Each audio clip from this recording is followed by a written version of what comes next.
America कह रहा था कि ईरान की सरकार अपने पब्लिक के ऊपर अत्याचार करती है, वही अमेरिका पब्लिक के यूज वाले इस ब्रिज को मार के गिरा दिया। इस ब्रिज का नाम है B1 ब्रिज।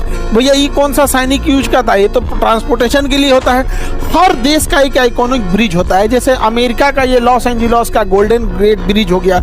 इंडिया का अभी जो बना है दुनिया में सबसे ऊंचा नदी पर रेल ब्रिज जो बना है चिनाब ब्रिज है। ईरान ने भी क्या किया है, अमेरिका का जो F-15 जहाज था F-15 ईगल, ये बहुत खतरनाक जहाज है, बहुत कम हाइट पर उड़ान भर के और एकदम प्रेसिजन हमला करता है। इस F-15 जहाज जिसे हम ईगल भी कहते हैं, इसे मार के गिरा दिया है। अब इसका पायलट जो है ईरान में गायब है, इसको खोजा जा रहा है। इसे मारा कैसे है? तो हर जहाज का इंजन के पास कुछ हीट होता है और ये हीट को कोई जहाज छुपा नहीं सकता है। आप रडार में भले बच सकते हैं कि रेडियो वेव टकरा के जाएगी तो आप इसे एब्जॉर्ब कर लीजिएगा, जाने ही नहीं दीजिएगा, लेकिन हीट कैसे छुपा सकते हैं? इंजन इतना गर्म होता है, लगभग 400 से लेकर 600 डिग्री सेल्सियस तक इसका इंजन गर्म हो जाता है और अलग अलग बॉडी पार्ट अलग अलग होंगे। आप जिस डायरेक्शन से रहेंगे पकड़ में आ जाएंगे। पीछे से ऐसे दिखेगा, साइड से ऐसे दिखता है, टॉप से ऐसे दिखता है। तो यहाँ पर क्या करता है, हीट सीकिंग जो होता है, इंफ्रारेड मिसाइल मार दिया जाता है। अब इस मिसाइल के आगे हीट सीकर लगे होते हैं, जहां से हीट आएगा वहां पे ये पीछे पीछे चला जाएगा और यही पीछे पीछे जाके उस पर हीट कर देगा। तो ये इसका इंफ्रारेड है और इसी के पीछे अगर ये जहाज इधर जाएगा तो हीट को देखते हुए जाएगा और आसमान में दूसरे कहीं जगह से इतनी भयानक 400 से 600 डिग्री सेल्सियस की गर्मी तो आती नहीं है।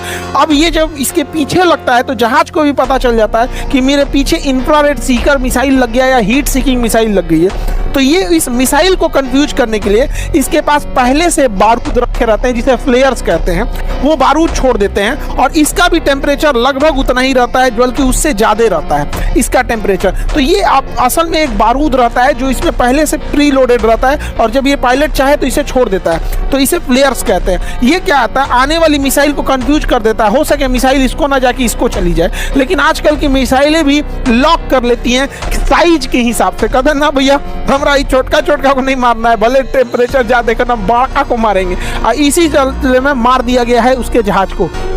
इस जहाज के पायलट ने इजेक्ट कर लिया है। ऐसे ही अमेरिका का एक और खतरनाक जहाज है A-10 वॉर्थ्रो। ये जहाज क्या करता है, नीचे ऊंचाई पड़ता है। इसका विंग साइज इतना बड़ा है कि बहुत धीमी स्पीड से भी नीचे उड़ सकता है ये वॉर्थ्रो।